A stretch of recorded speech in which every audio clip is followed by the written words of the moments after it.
My strong conviction is the only way for us to come out of this in better shape than we were before it began is not only to continue to do the restructuring of our financial system right so that more money is made the old-fashioned way, not by piling sandcastles in the air, but by investing in products and services people actually want to buy, is to change the way we produce and consume energy.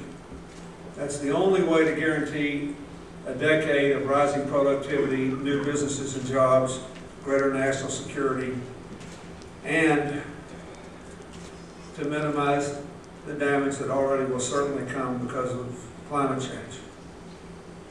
Therefore, to me, the most important thing, and more important than anything else I will say in the details, because a lot of you know more about this than I do, but the most important thing you can do, unless you have a vote in the United States Congress or a seat at the table in the Copenhagen Conference in December, is to prove that the transformation that we are all committed to undertaking is or can be made to be good economics. That will do more than anything else to give America a good climate change bill. That will do more than anything else to generate a consensus at Copenhagen. That will do more than anything else to maximize the chances that we can devise a way to attract the participation of China and India. The question of how to do this is the most important thing. Go back to what was in the press about the stimulus package. How big is it going to be? The Republicans said it was too big, the liberals said it should be bigger.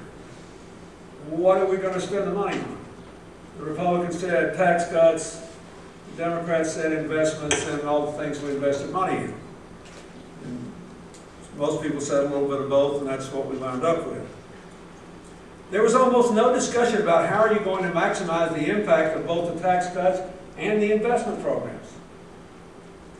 For example, I wanted the money allocated to building retrofits to be put into an SBA-like loan guarantee program that would trigger more private lending guaranteed by energy service companies so that you could have 10 times the impact that the $18 billion will generate directly. And since, on average, $1 billion invested in building retrofits generates 6,000 jobs, there is a heck of a lot of difference between $18 billion and $180 billion in retrofits. If we invested $180 billion and freed up some of the uncommitted cash in the traditional banking system, it would take us over a third of the way home to the President's goal in job creation for the next 3 years.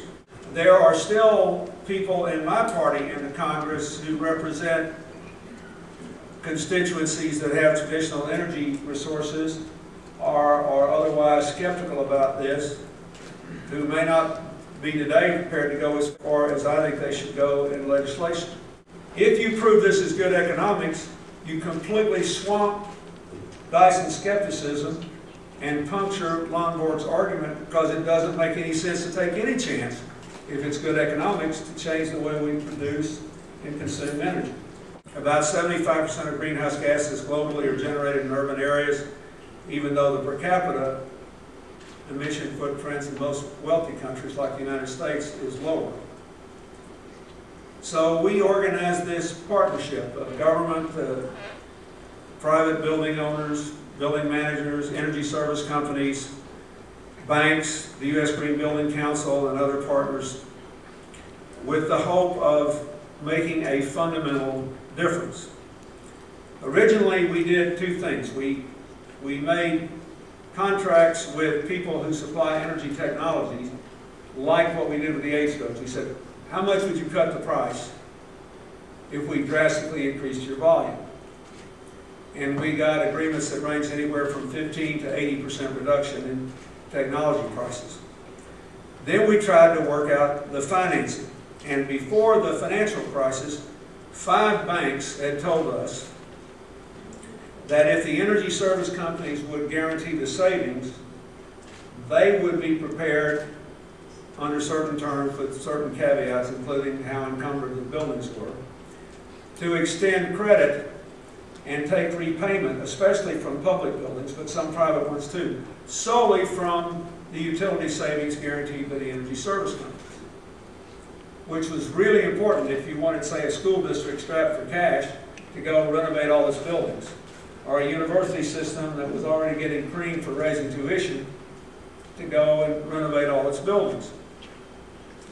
And it was a fine idea until the financial crisis hit, and then a lot of banks didn't want to commit that capital because they thought they had to save their cash because they didn't know what their existing loan portfolio was going to look like in just a few months.